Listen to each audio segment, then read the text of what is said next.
Ọba Rashidi Ládọjà gbóríyìn fún ààrẹ Tinubu fún bí ó ṣe ń gbé ìgbésẹ̀ tako àwọn ajínigbé ní Nàìjíríà. Ó ní ó ti mú àyípadà ọ̀tun bá ọ̀rọ̀ ààbò Nàìjíríà. Àjọ DSS fi ojú afurasí ọ̀daràn márùn-ún míì bá ilé-ẹjọ́ lórí ìṣẹ̀lẹ̀ ìjínigbé tó wáyé lágbègbè ìjọba ìbílẹ̀ Oríire nípínlẹ̀ Ọ̀yọ́. Iléeṣẹ́ ọlọ́pàá Nàìjíríà ti pààrọ̀ kọmíṣánná ọlọ́pàá ìpínlẹ̀ Ọ̀ṣun lẹ́yìn awuyewuye ìjà òṣèlú tó ń wáyé ní ìpínlẹ̀ náà. Wọ́n sì kéde Samuel Rale gẹ́gẹ́ bí kọmíṣánná tuntun. Ẹgbẹ́ òṣèlú ADC ti ké sí ìjọba ààrẹ Tinubu láti lo irú ìgbésẹ̀ àti ìlànà tí wọ́n lò láti dóòlà àwọn akẹ́kọ̀ọ́ àti olùkọ́ ní ìpínlẹ̀ Ọ̀yọ́ nínú gbogbo ìṣẹ̀lẹ̀ ìjínigbé káàkiri orílẹ̀-èdè Nàìjíríà. Ẹ fa Jonathan kalẹ̀ o kó sojú ẹkùn Áfíríkà gẹ́gẹ́ bí akọ̀wé àgbà àjọ ìṣọ̀kan àgbáyé UN. Àjọ APRC ló rọ ààrẹ Tinubu bẹ́ẹ̀. Ààrẹ Tinubu ti ké sí àwọn gómìnà ní Nàìjíríà láti dẹ́kun ṣíṣe afárá sí ibi tí kò ti ní ìwúlò kí wọ́n sì gbájúmọ́ ọ̀rọ̀ ààbò àti ohun amáyédẹrùn. Ààrẹ orílẹ̀-èdè Nàìjíríà Olúrẹ̀mí Tinubu ti ké sí àwọn ọmọ Nàìjíríà láti máa ṣọ́ra pẹ̀lú bí àwọn ọ̀daràn lórí ayélujára ṣe ń pọ̀ sí kí wọ́n má bàa bọ́ sọ́wọ́.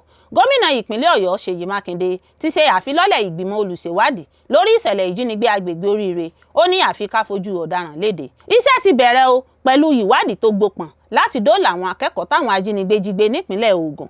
Iléeṣẹ́ ọlọ́pàá ìpínlẹ̀ Ògùn ló sọ̀rọ̀ náà sí gbòòrò ayé.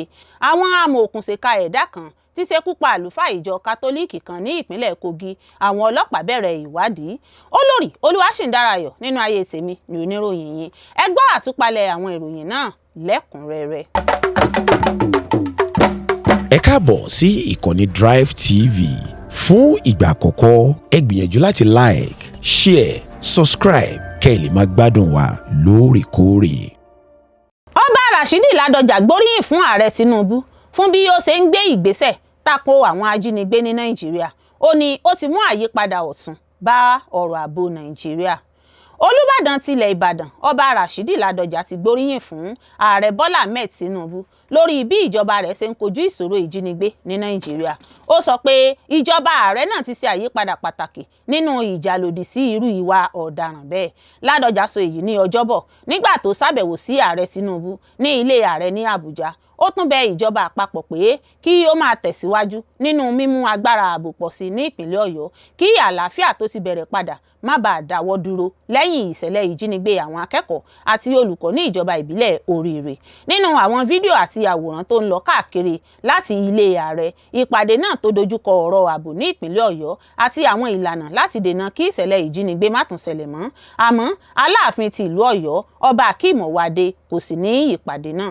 Nígbà tó ń sọ̀rọ̀ lórúkọ ìgbìmọ̀ àwọn ọba ìpínlẹ̀ Ọ̀yọ́, Ládọjà gbóríyìn fún ààrẹ Tinubu fún ìpinnu rẹ̀ láti má san owó ìtúsílẹ̀ fún àwọn ajínigbé. Ó sọ pé ìdúróṣinṣin ìjọba yìí ti mú kí àwọn aráàlú tó ní ìgbọ́kànlé pé ìjọba lè kojú ìṣòro àìsí ààbò. Ó ní a fẹ́ kí Ọlọ́run máa bá yín lọ ààrẹ wa.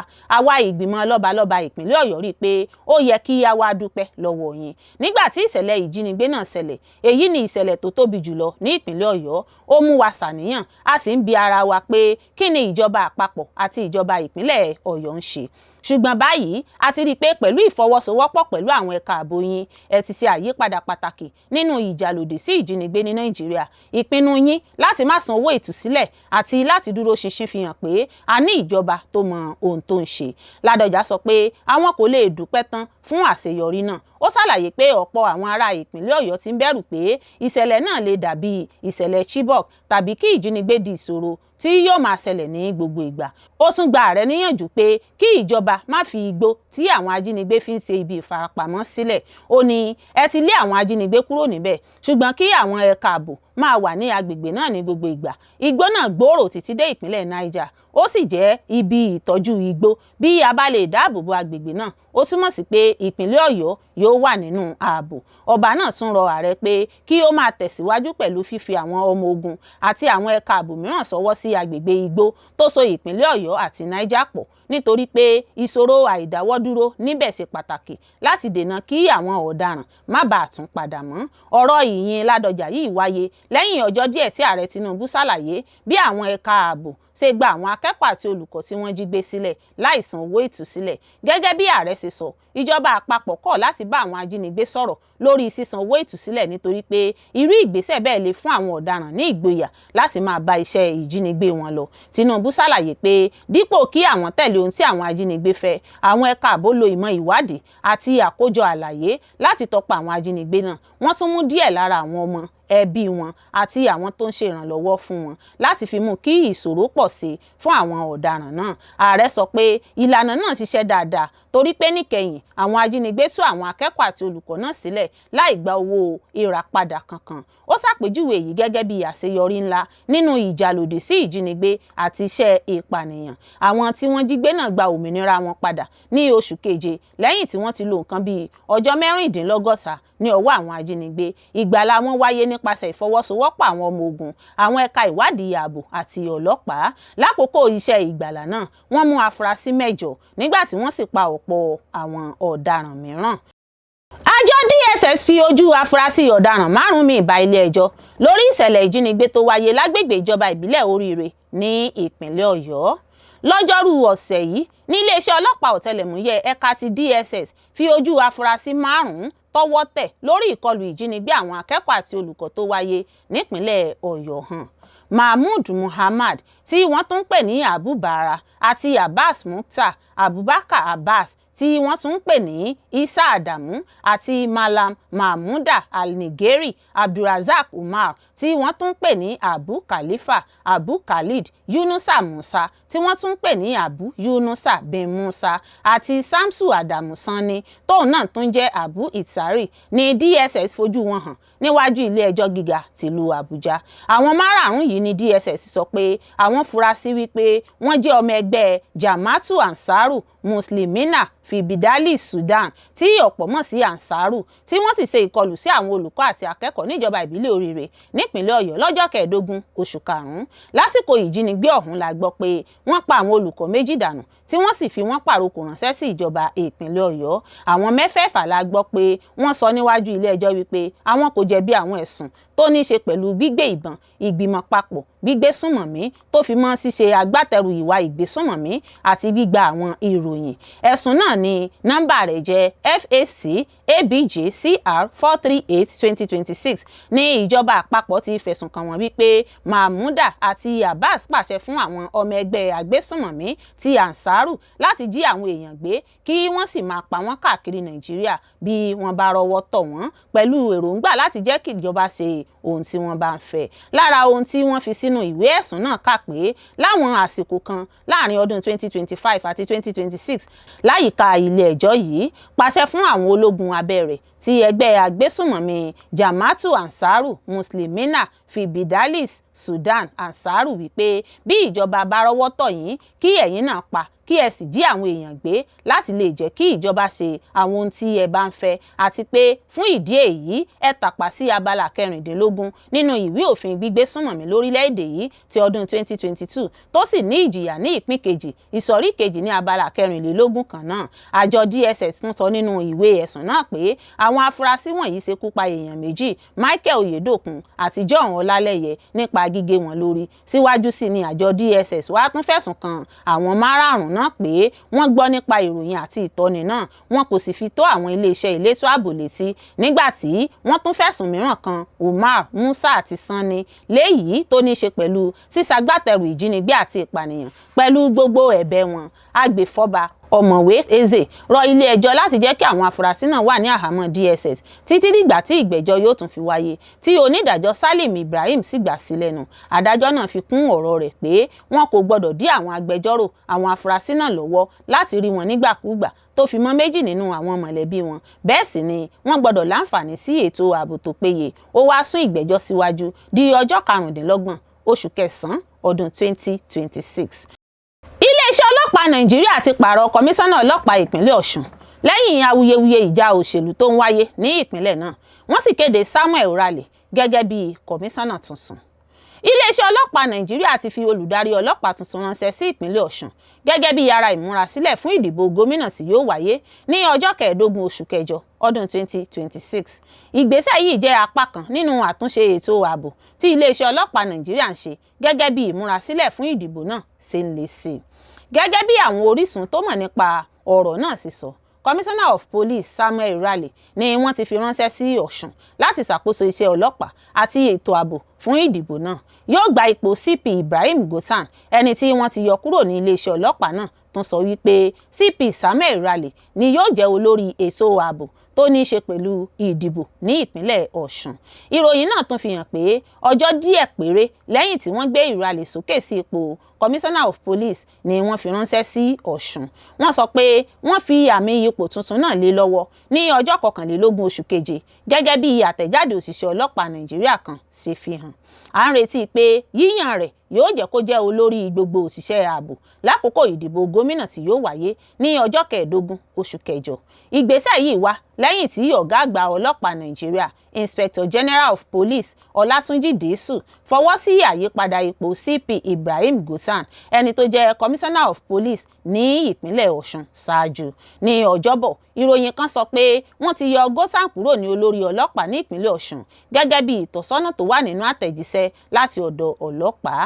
Àtẹ̀jíṣẹ́ ọlọ́pàá náà tí wọ́n fi ránṣẹ́ láti olú iléeṣẹ́ ọlọ́pàá ní Àbújá ni wọ́n sàmì sí pé ó jẹ́ most immediate, èyí tó túmọ̀ sí pé kí wọ́n ṣe ní kíákíá.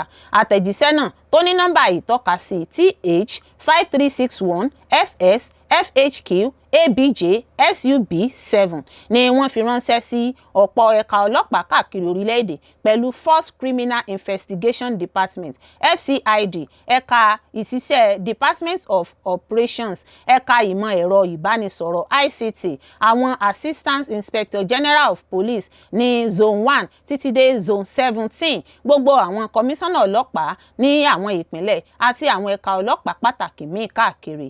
Gẹ́gẹ́ bí àtẹ̀jíṣẹ́ náà ṣe sọ, ọ̀gá àgbà ọlọ́pàá Nàìjíríà Ọlátúnjí Dìísù ló fọwọ́ sí àyípadà ipò Gothan kúrò ní Ọ̀ṣun. Àtẹ̀jíṣẹ́ náà sọ pé ọ̀gá àgbà ọlọ́pàá ti pàṣẹ kí a fi Ibrahim Gothan sí ọ́fíìsì Commissioner of Police Communication Operations Force Headquarters Abuja fún iṣẹ́ pàtàkì kí ó sì bẹ̀rẹ̀ iṣẹ́ láìpẹ́. Àwọn olórí ọlọ́pàá tún pàṣẹ pé kí gbogbo àwọn ẹ̀ka àti iléeṣẹ́ ọlọ́pàá tọ́rọ̀ náà kàn kó bẹ̀rẹ̀ iṣẹ́ lórí àyípadà náà lẹ́sẹ̀kẹsẹ̀. Rírán CP Samuel Raleigh lọ sí Ọ̀ṣun wáyé nígbà tí àwọn ẹgbẹ́ òṣèlú, àwọn ẹ̀ka ààbò àti àjọ Independent National Electoral Commission INEC ń tẹ̀síwájú pẹ̀lú ìmúrasílẹ̀ fún ìdìbò gómìnà ọjọ́ 15 oṣù kẹjọ. A sì ń retí pé ọlọ́pàá yóò kó ipa pàtàkì nínú mímú kí òfin àti àlàáfíà wá ṣáájú, lákòókò àti lẹ́yìn ìdìbò náà. Ẹgbẹ́ òṣèlú ADC ti ké sí ìjọba ààrẹ Tinubu láti lo irú ìgbésẹ̀ àti ìlànà tí wọ́n lò láti dóòlà àwọn akẹ́kọ̀ọ́ àti olùkọ́ ní ìpínlẹ̀ Ọ̀yọ́ nínú gbogbo ìṣẹ̀lẹ̀ ìjínigbé káàkiri orílẹ̀-èdè Nàìjíríà. Ẹgbẹ́ òṣèlú African Democratic Congress ADC ti ké sí ààrẹ Bọ́lá Ahmed Tinubu pé kí ó lo ìlànà ààbò tí wọ́n fi gba àwọn akẹ́kọ̀ọ́ àti olùkọ́ tí wọ́n jí gbé ní ìjọba ìbílẹ̀ Oríire ní ìpínlẹ̀ Ọ̀yọ́ láti gba àwọn míì tí wọ́n sì wà lọ́wọ́ àwọn ajínigbé ní oríṣiríṣi ìpínlẹ̀, pàápàá jùlọ ní Kwara, Borno àti àwọn ìpínlẹ̀ míì. Nínú àkọsílẹ̀ kan tí akọ̀wé ìpolongo orílẹ̀-èdè ẹgbẹ́ náà Malam Bọ́lájí Abdullahi fi síta ní ọjọ́ Ẹtì, ADC gbóríyìn fún ìjọba fún bí wọ́n ṣe ṣàṣeyọrí nínú ìgbàlà àwọn tí wọ́n jí gbé ní Ọ̀yọ́. Síbẹ̀, ẹgbẹ́ náà sọ pé ìdáhùn ìjọba sí ọ̀rọ̀ ìjínigbé yẹ kí ó jẹ́ bákan náà ní gbogbo agbègbè orílẹ̀-èdè láìka ibi tí àwọn olùfaragbá ti wá sí. Ìpè náà wá lẹ́yìn ọ̀rọ̀ tí ààrẹ Tinubu sọ ní Ọjọ́bọ̀ nígbà tó gba àwọn ọba ìbílẹ̀ láti ìpínlẹ̀ Ọ̀yọ́ lálejò tí Olúbàdàn ti ilẹ̀ Ìbàdàn darí ní ilé ààrẹ ní Àbújá. Lákòókò náà, ààrẹ sọ pé ìjọba òun kọ̀ láti bá àwọn ajínigbé ṣe àdéhùn tàbí ìfọ̀rọ̀wérọ̀. Dípò bẹ́ẹ̀, ó sọ pé àwọn lo ìmọ̀ ìwádìí ààbò àti ìlànà pàtàkì títí kan lílo àlàyé nípa àwọn ọmọ ẹbí àwọn ajínigbé láti mú kí wọ́n tú àwọn olùfaragbá náà sílẹ̀.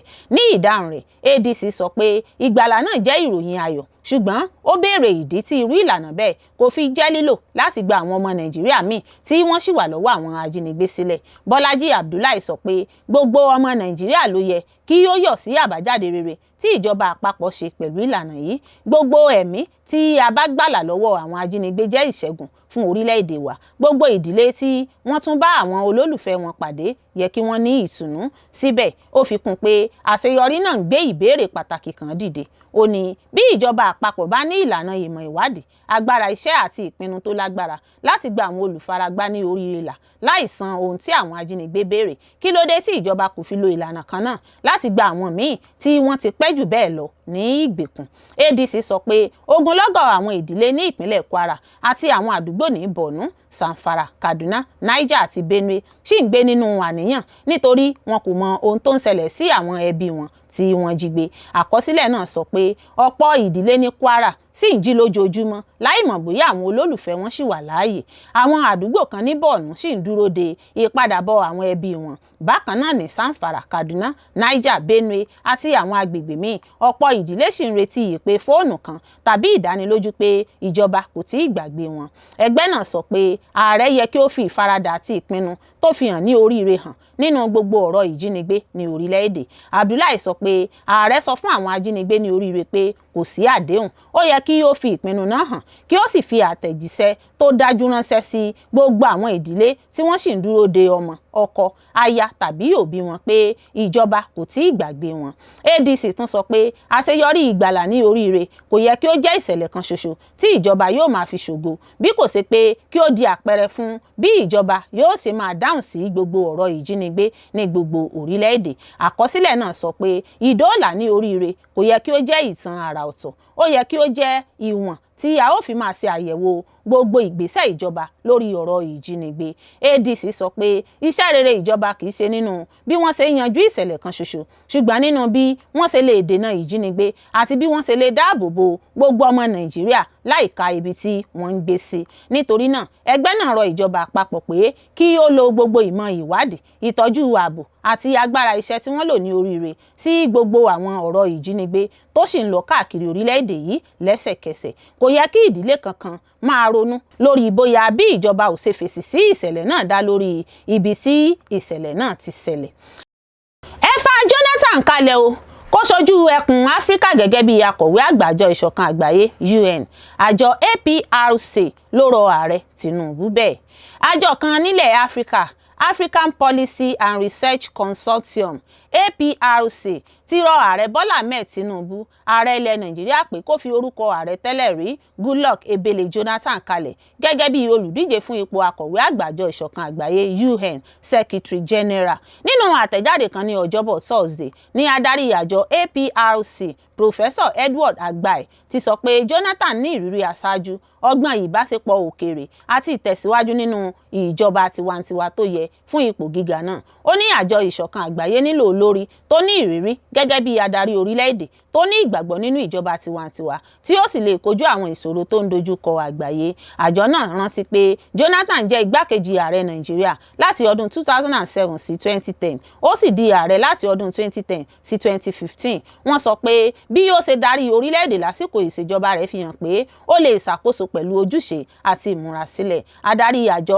APRC náà gbé fún Jonathan fún bí ó ṣe faramọ́ ìparí ìdìbò ọdún 2015 ní àlàáfíà nípasẹ̀ fífi ìjọba sílẹ̀ fún ààrẹ Muhammadu Buhari. Wọ́n sì sọ pé ìgbésẹ̀ náà jẹ́ àpẹẹrẹ rere fún ìdàgbàsókè ìjọba tiwantiwa nílẹ̀ Áfíríkà. Gẹ́gẹ́ bí àjọ náà ṣe sọ, ìfọwọ́sowọ́pọ̀ náà mú kí ìjọba tiwantiwa Nàìjíríà túbọ̀ lágbára sí i. Ó sì fi hàn pé Jonathan ní ìbọ̀wọ̀ fún òfin orílẹ̀-èdè àti àlàáfíà. Lẹ́yìn tí yóò fi ipò ààrẹ sílẹ̀ ni Jonathan ti ń ṣiṣẹ́ láti gbé ìjọba tiwantiwa, àlàáfíà àti ìpinnu àríyànjiyàn ga yíká Áfíríkà. Gẹ́gẹ́ bí ó ṣe wí, ó ní ó ti kópa nínú àbójútó ìdìbò àti ìlàjà lábẹ́ àwọn àjọ bíi African Union AU, ECOWAS, COMESA, IGAD àti West African Elders Forum. Àjọ náà tún sọ pé ọ̀nà tí Jonathan gbà ṣiṣẹ́ nípasẹ̀ ìjíròrò, ìfọ̀rọ̀wérọ̀ àti ìfọkànsìn papọ̀ ti mú kí ó ní orúkọ rere káàkiri ayé. Wọ́n sì ní irú ìwà bẹ́ẹ̀ jẹ́ ohun pàtàkì fún ẹni tó máa darí àjọ ìṣọ̀kan àgbáyé UN. Àjọ náà tún ṣàlàyé pé ìrírí Jonathan ní ṣíṣàkóso orílẹ̀-èdè Nàìjíríà tó ní onírúurú ẹ̀yà àti àṣà fún ní òye ìjìnlẹ̀ lórí ìdàgbàsókè, ààbò àti àwọn ìṣòro àyíká tó ń kan àgbáyé. àgbáyé. Wọ́n fi kún pé bí ọmọ Áfíríkà bá di akọ̀wé àgbà àjọ UN yóò mú kí ohun àti ipa ilẹ̀ Áfíríkà lágbára sí i nínú ìṣàkóso àgbáyé. Ní ìparí, àjọ APRC náà wá rọ ìjọba àpapọ̀ lábẹ́ ìṣàkóso ààrẹ Bọ́lá Ahmed Tinubu láti bẹ̀rẹ̀ àsọyépọ̀ pẹ̀lú àwọn orílẹ̀-èdè Áfíríkà àti àwọn alábàáṣiṣẹ́pọ̀ míì káàkiri ayé láti kó àtìlẹ́yìn jọ fún Jonathan. Wọ́n sọ pé bí ó tilẹ̀ jẹ́ pé ipò náà nílò àtìlẹ́yìn láti ọ̀dọ̀ ọ̀pọ̀ àwọn orílẹ̀-èdè, gbogbo ìpolongo àṣeyọrí máa ń bẹ̀rẹ̀ pẹ̀lú yíyan olùdíje tó péye. Ní ìkẹyìn, àjọ APRC tẹnumọ́ pé ìtàn Jonathan nínú ìjọba tiwantiwa, iṣẹ́ ìbáṣepọ̀ agbègbè àti ìmúlò àlàáfíà jẹ́ kí ó yẹ fún ipò akọ̀wé àgbà àjọ ìṣọ̀kan àgbáyé. Wọ́n sì rọ ààrẹ Tinubu láti ṣe àtìlẹ́yìn fún ìyànsípò rẹ̀ nítorí pé yóò gbé orúkọ Nàìjíríà àti Áfíríkà ga lórí pátákó àgbáyé. Ààrẹ Tinubu ti ké sí àwọn gómìnà ní Nàìjíríà láti dẹ́kun ṣíṣe afárá sí ibi tí kò ti ní ìwúlò, kí wọ́n sì gbájúmọ́ ọ̀rọ̀ ààbò àti ohun amáyédẹrùn. Ààrẹ Bọ́lá Ahmed Tinubu ti rọ àwọn gómìnà ní gbogbo ìpínlẹ̀ ní Nàìjíríà pé kí wọ́n dẹ́kun lílo owó ìjọba lórí ṣíṣe àwọn afárá olókè tí kò ṣe pàtàkì ní àwọn ibi tí ọkọ̀ ayọ́kẹ́lẹ́ kò ti pọ̀. Ó ní dípò bẹ́ẹ̀ kí wọ́n fi owó tí wọ́n ń gbà láti inú àpò owó ìjọba àpapọ̀ ṣe àwọn ojú ọ̀nà tó máa mú ìgbé ayé àwọn ènìyàn sunwọ̀n sí i, tí yóò sì mú kí ètò ààbò túbọ̀ lágbára sí i. Ààrẹ sọ pé àwọn ìjọba ìpínlẹ̀ ti ń gba owó tó tó ìlọ́po 4 sí 5 ju ti tẹ́lẹ̀ lọ láti ọwọ́ ìjọba àpapọ̀. Ó sì yẹ kí wọ́n lo owó náà fún àwọn iṣẹ́ ìdàgbàsókè tó ní àǹfààní tààrà fún àwọn aráàlú, pàápàá jùlọ nínú kíkọ́ àti àtúnṣe ojú ọ̀nà.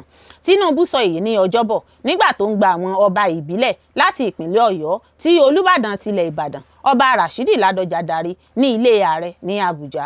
Àwọn ọba náà wá láti kí ààrẹ lẹ́yìn ìdóòlà àwọn akẹ́kọ̀ọ́ àti olùkọ́ tí wọ́n jí gbé ní ìjọba ìbílẹ̀ Oríire nípìnlẹ̀ Ọ̀yọ́ lẹ́yìn tí wọ́n lo ọjọ́ 66 ní ìgbèkùn.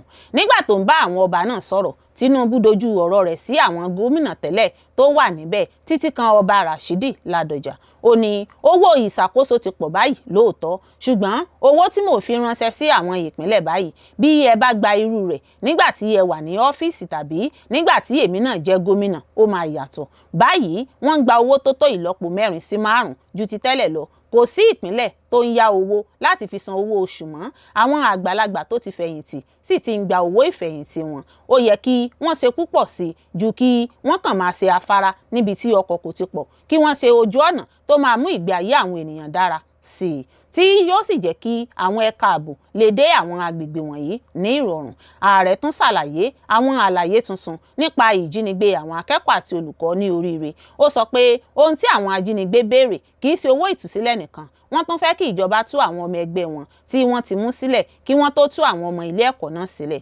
Gẹ́gẹ́ bí Tinubu ṣe sọ, ìjọba àpapọ̀ kọ gbogbo àwọn ìbéèrè náà. Ó tẹnumọ́ pé ìjọba òun kò ní bá àwọn apànìyàn dúnàdúrà tàbí san owó ìtúsílẹ̀ kankan. Nígbà tó ń sọ̀rọ̀ ní gbangba nípa ìṣẹ̀lẹ̀ náà fún ìgbà àkọ́kọ́ látìgbà tí wọ́n ti gba àwọn tí wọ́n jí gbé náà ní ọjọ́ 10 oṣù keje, Tinubu sọ pé ìjọba òun dúró ṣinṣin láìka gbogbo ìfúngunmọ́ tí àwọn ajínigbé náà ń ṣe. Ó ní a kọ̀ láti san owó ìtúsílẹ̀. Àwọn ọ̀daràn náà fẹ́ kí a tú àwọn ọmọ ẹgbẹ́ wọn tí wọ́n wà ní àtìmọ́lé sílẹ̀ yàtọ̀ sí owó tí wọ́n tún ń béèrè. A sọ pé kò ní sí ìdúnàdúrà, a kò ní bá àwọn ọ̀daràn ṣe àdéhùn kankan. Wọ́n pa ènìyàn, a sì ti múra tán láti fi gbogbo agbára òfin mú wọn àti àwọn tó ń dáàbò bò wọ́n nínú àdúgbò wọn. Tinubu tún sọ pé ìṣẹ̀lẹ̀ Oríire ló mú kí òun pinnu láti mú agbára ọmọ ogun Nàìjíríà pọ̀ sí nípa ṣíṣe àfikún iye àwọn ibùdó ológun láti 8 sí 12. Ó sọ pé èyí yóò mú kí àwọn ọmọ ogun lè fèsì sí ìṣẹ̀lẹ̀ ààbò ní kíákíá, kí orílẹ̀-èdè sì ní agbára tó pọ̀ sí láti kojú ìpànìyàn àti àwọn ìjínigbé. Ó ṣàlàyé pé ìdí tí iṣẹ́ ìgbàlà náà fi ṣàṣeyọrí ni pé àwọn ọmọ ogun ní ìmọ̀ tó pé nípa agbègbè tí wọ́n fi àwọn tí wọ́n jí gbé pamọ́ sí. Ó ní gbogbo ìgbà tí a bá ti ní ìṣòro ìṣẹ̀lẹ̀ ọ̀rọ̀ ààbò, a máa ń kọ́ ohun tuntun, a máa ń jẹ́ kí a lè tún ètò wa ṣe, ọ̀nà wa àti ìlànà iṣẹ́ wa. Ẹ ti rí i pé a ti dáhùn sí ìpèníjà náà nípa mímú agbára wa pọ̀ sí. A kọ̀ láti san owó ìtúsílẹ̀, a mọ gbogbo agbègbè igbó náà. Ìdí nìyẹn tí a fi ń ṣàfikún iye àwọn ibùdó ọmọ ogun láti 8 sí 12 kí wọ́n lè fèsì sí ìṣẹ̀lẹ̀ ní kíákíá, kí wọ́n sì lè ṣẹ́gun ìpànìyàn àti àwọn ajínigbé. Ààrẹ tún gbóríyìn fún àwọn ọmọ ogun Nàìjíríà fún iṣẹ́ rere tí wọ́n ṣe nínú ìgbàlà àwọn akẹ́kọ̀ọ́ àti olùkọ́ náà. Ó ní mo faramọ́ pé ó yẹ kí a gbóríyìn fún àwọn ọkùnrin àti obìnrin inú àwọn ọmọ ogun wa fún iṣẹ́ àgbàyanu tí wọ́n ṣe. Mo gba ọ̀rọ̀ ìyìn yín màá sì fi ránṣẹ́ sí wọn. Tinubu tún sọ pé ìjọba òun sì dúró lórí ìpinnu láti tún ètò ààbò orílẹ̀-èdè yìí ṣe. Ó fi hàn pé ọlọ́pàá ìpínlẹ̀ yóò di òtítọ́ ní ọjọ́ iwájú, ṣùgbọ́n yóò ní àwọn òfin àti ìlànà tó máa dènà lílo agbára náà lọ́nà tí kò tọ́. Ó ní ó ṣe pàtàkì a sì ti bẹ̀rẹ̀ sí ṣiṣẹ́ lórí rẹ̀. A ó ṣàtúnṣe ohun tí a ti fi sílẹ̀ fún ọ̀pọ̀ ọdún nípa ààbò ní ìpele ìpínlẹ̀. Ọlọ́pàá ìpínlẹ̀ yóò wà, ṣùgbọ́n a ó fi àwọn ìlànà tó dára sílẹ̀ láti dènà ìlòkulò agbára. Àwa ó dáàbò bo ètò náà kúrò nínú ìlòkulò. Àwọn ọba ìbílẹ̀ náà sì ní ipa pàtàkì láti kó.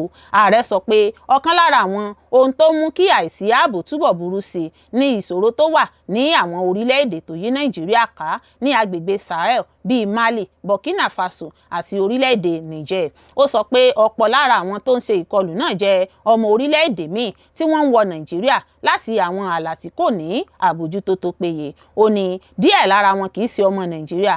Ìṣòro ààbò tó wà ní Mali, Burkina Faso àti orílẹ̀-èdè Niger ti mú kí ìpèníjà wa túbọ̀ pọ̀ sí i. Ìdí nìyẹn tí ó fi ṣe pàtàkì kí á fún àwọn olùṣọ́ igbó ní agbára kí á sì dá ọlọ́pàá ìpínlẹ̀ sílẹ̀. Ààrẹ orílẹ̀-èdè Nàìjíríà Olúrẹ̀mí Tinubu ti ké sí àwọn ọmọ Nàìjíríà láti máa ṣọ́ra pẹ̀lú bí àwọn ọ̀daràn lórí ayélujára ṣe ń pọ̀ sí kí wọ́n má bàa bọ́ sọ́wọ́. Ààrẹ orílẹ̀-èdè Nàìjíríà Olúrẹ̀mí Tinubu ti rọ àwọn ọmọ Nàìjíríà pé kí wọ́n máa ṣọ́ra nípa àwọn ẹ̀tàn tó ń ṣẹlẹ̀ lórí ayélujára nítorí pé àwọn ọ̀daràn ti ń lo ayélujára gẹ́gẹ́ bí ọ̀nà láti máa tan àwọn ènìyàn jẹ. Lákòókò tó ń sọ̀rọ̀ níbi àpéjọ lòdì sí títa ènìyàn sí oko ẹrú ọdún 2026 tí wọ́n máa ń ṣe ní gbogbo ọgbọ̀njọ́ oṣù keje, ó sọ pé títa ènìyàn sí oko ẹrú kò fi mọ ní ọ̀nà àtijọ́ nìkan mọ́, ṣùgbọ́n ó ti gòkè sí ìtànjẹ lórí ayélujára, fífi ènìyàn ṣe iṣẹ́ ọ̀daràn nípa fífipámúni àti àwọn iṣẹ́ ọ̀daràn tó ń ṣẹlẹ̀ láàrin àwọn orílẹ̀-èdè. Nígbà tó ń tọ́ka sí àkòrí ọdún yìí Trapped Behind the Scam, ìdẹkùn tó wà lẹ́yìn ẹ̀tàn, Tinubu ṣàlàyé pé ọ̀pọ̀ àwọn ọ̀dọ́ Nàìjíríà pẹ̀lú àwọn tó ti parí ilé ẹ̀kọ́ gíga ni wọ́n ń tàn jẹ pẹ̀lú ìpolówó iṣẹ́ àti àǹfààní ìdókòwò èké láti lọ sí òkè òkun. Ó sọ pé nígbà tí wọ́n bá ti dé ibẹ̀, àwọn olùfaragbá náà sábà máa ń rí ara wọn nínú ipò ìnira àti ìṣekúṣe tí wọ́n sì máa ń fi agbára mú wọn láti kópa nínú àwọn iṣẹ́ ọ̀daràn. Ó rọ gbogbo aráàlú, àwọn àdúgbò àti àwọn iléeṣẹ́ pé kí wọ́n máa ṣọ́ra kí wọ́n sì máa fi àwọn ìṣẹ̀lẹ̀ tó bá dàbí ẹ̀tàn tàbí ohun tó mú ìfura lọ́wọ́ ránṣẹ́ sí àwọn aláṣẹ tó yẹ, níwọ̀n bí àwọn ọ̀daràn ṣe ń lo ọ̀nà tuntun tí yóò gbóná láti tan ènìyàn jẹ. Ó ní ẹ jẹ́ ká máa ṣọ́ra, ká dáàbò bo àwọn aláìlera, ká sì rí dájú pé kò sí ẹni tó di olùfaragbá ìṣekúṣe tàbí ìfipámúni. Gbogbo wa gbọ́dọ̀ fọwọ́sowọ́pọ̀ láti kọ́ àwùjọ tí gbogbo ènìyàn yóò ti lè gbé nínú òmìnira, iyì àti ìrètí. Àjọ United Nations General Assembly dá ọjọ́ lílòdì sí títan ènìyàn sí oko ẹrú sílẹ̀ ní ọdún 2013 láti mú kí àwọn ènìyàn mọ ìpalára títa ènìyàn sí oko ẹrú àti láti gbé ẹ̀tọ́ àwọn olùfaragbá ga. Nàìjíríà sì ń dojúkọ ìṣòro títa ènìyàn sí oko ẹrú nítorí pé orílẹ̀-èdè náà jẹ́ ibi tí wọ́n ti mú ènìyàn lò, ibi tí wọ́n ń gbà wọ́n kọjá àti ibi tí wọ́n tún mú wọn lọ. Gẹ́gẹ́ bí àjọ National Agency for the Prohibition of Trafficking in Persons NAPTIP ṣe sọ, wọ́n ti gba àwọn olùfaragbá tó tó 156 là láti oṣù kìíní ọdún 2026 nígbà tí wọ́n sì tún dá àwọn ọmọ Nàìjíríà tó lé ní 300 padà láti orílẹ̀-èdè Ghana àti Cote d'Ivoire ní ọdún 2025. Ọ̀gá àgbà gbogbogbò àjọ NAPTIP Binta Adamu Bello tún ṣàlàyé pé ó lé ní 300,000 ènìyàn ni wọ́n ń tà sí àwọn ibùdó ẹ̀tàn lórí ayélujára ní gúúsù ìlà oòrùn Asia lọ́dọọdún. Ó sọ pé àwọn olùfaragbá wọ̀nyí ni wọ́n máa ń fi ìbẹ̀rù àti ìhàlẹ̀ mú láti ṣiṣẹ́ ìfẹ́ ẹ̀tàn, romance scam, ẹ̀tàn owó, cryptocurrency àti àwọn ẹ̀tàn ìdókòwò míì lórí ayélujára tí wọ́n fi ń tan àwọn ènìyàn ní orílẹ̀-èdè bíi Amẹ́ríkà, ilẹ̀ Gẹ̀ẹ́sì àti Canada jẹ. Ọ̀kan lára àwọn ọ̀nà tuntun tí títa ènìyàn sí oko ẹrú fi ń yára gbòòrò ní lílo àwọn ìpolówó iṣẹ́ èké, pàápàá nínú ẹ̀ka bíi ìjìnlẹ̀ ìmọ̀ ẹ̀rọ, ọjà títà lórí ayélujára àti ìṣòwò cryptocurrency. Nígbà tí àwọn olùfaragbá bá dé òkè òkun, wọ́n máa ń gba gbogbo ìwé ìrìn àjò wọn lọ́wọ́ wọn, wọ́n sì máa ń fi agbára mú wọn láti ṣe àwọn iṣẹ́ ẹ̀tàn lórí ayélujára. Gómìnà ìpínlẹ̀ Ọ̀yọ́ onímọ̀-ẹ̀rọ Ṣèyí Mákindé ti ṣe àfilọ́lẹ̀ ìgbìmọ̀ olùṣèwádìí lórí ìṣẹ̀lẹ̀ ìjínigbé agbègbè Oríire. Ó ní àfi ká fi ojú ọ̀daràn léde. gómìnà ìpínlẹ̀ ọ̀yọ́ onímọ̀-ẹ̀rọ ṣèyí mákindé ti ṣe àfilọ́lẹ̀ ìgbìmọ̀ ìwádìí lábẹ́ ilé-ẹjọ́ láti ṣe ìwádìí nípa ìṣẹ̀lẹ̀ jíjí àwọn akẹ́kọ̀ọ́ àti àwọn olùkọ́ gbé láti àwọn iléèwé ẹ̀sìnẹ̀lẹ̀ àti yàwọ́ta ní ìjọba ìbílẹ̀ oríire. Kọmíṣánná fún ìròyìn àti ìtọ́sọ́nà ará ìlú ní ìpínlẹ̀ ọ̀yọ́ dọ̀tun oyèládé ló jẹ́ kí èyí di mímọ̀ nínú àtẹ̀jáde kan tó fi síta ní ọjọ́bọ̀ ní ìlú ìbàdàn. Oyèládé sọ pé a ti fi ojúṣe lé ìgbìmọ̀ náà lọ́wọ́ láti ṣàwárí gbogbo ohun tó yọrí sí ìṣẹ̀lẹ̀ ìjínigbé náà kí wọ́n sì mọ àwọn nǹkan tó fa àìlera nínú ètò ààbò. Ó tún sọ pé ìgbìmọ̀ náà tí wọ́n máa ṣe ìfìdímúlẹ̀ rẹ̀ ní ọjọ́ ẹtì ni wọ́n tún pàṣẹ fún láti ṣe àwọn àbá tó máa dènà kí irú ìṣẹ̀lẹ̀ bẹ́ẹ̀ má bàa tún ṣẹlẹ̀ lọ́jọ́ iwájú. Nínú ọ̀rọ̀ rẹ̀, Oyèládé ní ìgbìmọ̀ náà yóò ṣe àyẹ̀wò gbogbo ohun tó ṣẹlẹ̀ kí ìṣẹ̀lẹ̀ ìjínigbé náà tó wáyé. Yóò tún ṣàyẹ̀wò bí àwọn àjọ tó ní ojúṣe ṣe fèsì sí ìṣẹ̀lẹ̀ náà. Wọ́n ó sì ṣe àwọn àbá tó máa mú ààbò túbọ̀ lágbára kí wọ́n sì dáàbò bo àwọn ilé ẹ̀kọ́ àti àwọn àdúgbò káàkiri ìpínlẹ̀ ọ̀yọ́. Ó fi kún pé ìdásílẹ̀ ìgbìmọ̀ yìí ṣàfihàn pé gómìnà ṣèyí mákindé fẹ́ kí ìwádìí tó jinlẹ̀ tó sì jẹ́ òtítọ́ àti aláìṣègbè wáyé lórí ìṣẹ̀lẹ̀ náà. Gẹ́gẹ́ bí News Agency of Nigeria NAN ṣe ròyìn, ìṣẹ̀lẹ̀ ìjínigbé àwọn akẹ́kọ̀ọ́ àti olùkọ́ náà ṣẹlẹ̀ ní ọjọ́ 15 oṣù karùn-ún. Wọ́n sì gba àwọn tí wọ́n jí gbé náà padà lẹ́yìn tí wọ́n lò ọjọ́ 16 ní ọwọ́ àwọn ajínigbé. Iṣẹ́ ti bẹ̀rẹ̀ o pẹ̀lú ìwádìí tó gbópọn láti dóòlà àwọn akẹ́kọ̀ọ́ táwọn ajínigbé jí gbé nípínlẹ̀ Ògùn. Iléeṣẹ́ ọlọ́pàá ìpínlẹ̀ Ògùn ló sọ̀rọ̀ náà sí gbòòrò ayé. Iléeṣẹ́ ọlọ́pàá ìpínlẹ̀ Ògùn ti bẹ̀rẹ̀ iṣẹ́ láti dóòlà àwọn akẹ́kọ̀ọ́ táwọn ajínigbé agbébọn jí gbé sálọ nílégbé wọn nílùú Ìpàrà nípínlẹ̀ Ògùn lọ́jọ́rú Wednesday ọjọ́ 29. Alukoro iléeṣẹ́ ọlọ́pàá nípínlẹ̀ Ògùn DSP Olúṣèyí Babáṣèyí ló fìdí ẹ̀ múlẹ̀ nínú àtẹ̀jáde kan tí ó fi síta wípé iléeṣẹ́ ọlọ́pàá ti bẹ̀rẹ̀ ìwádìí tó gbópọn láti dóòlà àwọn èèyàn náà. Gẹ́gẹ́ bí ó ṣe wí, ó ní pẹ̀lú àjọṣepọ̀ àwọn òṣìṣẹ́ elétò ààbò míì làwọn jọ ń ṣiṣẹ́ pọ̀ láti dóòlà àwọn akẹ́kọ̀ọ́ tí wọ́n jí gbé náà. DSP Babáṣèyí ní àwọn ẹ̀ṣọ́ elétò ààbò yóò lo gbogbo agbára wọn láti rí wípé àwọn akẹ́kọ̀ọ́ tí wọ́n jí gbé gba òmìnira wọn padà. Bákan náà ni ó tún sọ pé gbogbo àwọn tó wà nídìí ìṣẹ̀lẹ̀ ìjínigbé náà ní iléeṣẹ́ ọlọ́pàá yóò fọwọ́ òfin mú tí wọn ó sì jìyà lábẹ́ òfin. Iléeṣẹ́ ọlọ́pàá ìpínlẹ̀ Ògùn wá rọ àwọn òbí, akẹ́kọ̀ọ́ àtàwọn olùgbé ìlú Ìpàrà níbi tí ìṣẹ̀lẹ̀ náà ti gbé wáyé wípé kí wọ́n má fòyà torí pé àwọn ẹ̀ṣọ́ elétò ààbò ń bẹ lójú iṣẹ́. Babáṣèyí kò ṣàìtún rọ aráàlú wípé kí wọ́n yé gbé ìròyìn òféègé èyí tó lè ṣàkóbá fún ìwádìí tí iléeṣẹ́ ọlọ́pàá ń ṣe kiri. Bákan náà ló tún rọ̀ wọ́n láti kàn sí àwọn ẹ̀ṣọ́ elétò ààbò nígbàkúùgbà tí wọ́n bá rí ẹnikẹ́ni tàbí nǹkan tó mú ìfura dání. Alukoro ọlọ́pàá rọ aráàlú láti pè sórí àwọn nọ́mbà pàjáwìrì wọ̀nyí 080 00 00 9111 091 64 85 9299 àti 091 54 29 3464 tí wọ́n bá ní ohunkóhun láti sọ. Àwọn amòòkùnṣèkà ẹ̀dá kan ti ṣekú pa àlùfáà ìjọ kátólíìkì kan ní ìpínlẹ̀ Kogi. Àwọn ọlọ́pàá bẹ̀rẹ̀ ìwádìí. Àlùfáà ìjọ kátólíìkì kan Reverend Fr Samuel Oyetoro ti pàdánù ẹ̀mí rẹ̀ lẹ́yìn tí àwọn ènìyàn tí ẹnikẹ́ni kò tí mọ̀ ṣe ìkọlù sí ní Àjàòkúta ní ìpínlẹ̀ Kogi. Fr Oyetoro, ẹni tí wọ́n bí ní Ẹ̀gbẹ́ ní ìjọba ìbílẹ̀ Ìyàgbà West ní ìpínlẹ̀ Kogi tí ìlú abínibí rẹ̀ sì jẹ́ Ayétòrò ní ìjọba ìbílẹ̀ Ìjùmù, jẹ́ àlùfáà tó ń ṣiṣẹ́ ní St Paul's Parish Ayétòrò Gbẹ̀dẹ̀ ní ìjọba ìbílẹ̀ Ìjùmù kí ó tó kú. Gẹ́gẹ́ bí ìròyìn ṣe sọ, àwọn olùkọlù náà fi àdá sápa kí wọ́n tó rí òkú rẹ̀ lẹ́gbẹ̀ẹ́ ojú ọ̀nà kan ní Àjàòkúta. Nígbà tí wọ́n ń jẹ́rìí sí ìṣẹ̀lẹ̀ náà ní ọjọ́ Ẹtì, iléeṣẹ́ ọlọ́pàá ìpínlẹ̀ Kogi sọ pé ìṣẹ̀lẹ̀ náà ṣẹlẹ̀ ní ọjọ́ 29 oṣù keje ọdún 2026. Agbẹnusọ ọlọ́pàá ìpínlẹ̀ náà ASP Oyiza Afusat sọ pé a ti jẹ́rìí sí ìṣẹ̀lẹ̀ náà ní ọjọ́ 29 oṣù keje ọdún 2026 ní nǹkan bíi aago 9 ààbọ̀ òwúrọ̀. Ọlọ́pàá gba ìròyìn pé wọ́n rí òkú ọkùnrin kan lẹ́gbẹ̀ẹ́ ojú ọ̀nà ní ilé ìjọsìn Àjàòkúta. Àwọn ọlọ́pàá débi ìṣẹ̀lẹ̀ náà kíákíá, wọ́n sì rí i pé ẹni náà ní ọgbẹ́ àdá tó lágbára ní orí. Wọ́n gbé òkú náà lọ sí ilé ìwòsàn ASCL Hospital níbi tí dókítà ti fìdí rẹ̀ múlẹ̀ pé ó ti kú. Lẹ́yìn náà ni wọ́n gbé lọ sí ilé ìgbókùpamọ́sí fún àyẹ̀wò. Ó tún sọ pé lẹ́yìn ìwádìí, wọ́n dá ẹni náà mọ̀ sí Reverend Fr Samuel Ọpẹ́yẹmí, àlùfáà ìjọ St Paul Parish Ayétòrò Gbẹ̀dẹ̀ ní ìjọba ìbílẹ̀ Ìjùmù ní ìpínlẹ̀ Kogi. Agbẹnusọ ọlọ́pàá náà fi kún pé ìwádìí lórí ọ̀rọ̀ náà ṣì ń lọ, a sì ń sa gbogbo ipá wa láti mú àwọn tó lọ́wọ́ nínú ìṣẹ̀lẹ̀ náà. Lẹ́yìn ìwádìí àkọ́kọ́, a ó fi ẹjọ́ náà lé State Criminal Investigation Department SCID lọ́wọ́ fún ìwádìí tó jinlẹ̀. A ó máa fi ìròyìn tuntun hàn bí ìwádìí ṣe ń tẹ̀síwájú. Ikú àlùfáà náà ti mú ìbànújẹ́ bá àwọn ọmọ ìjọ Kátólíìkì àti ọ̀pọ̀ àwọn olùgbé ní ìpínlẹ̀ Kogi. Olórí Olúwaṣìndarayọ̀ nínú ayé tèmi ni oníròyìn yín. Ẹ ṣé púpọ̀ fún gbígbọ́ àti wíwò tí ẹ ń wò wá.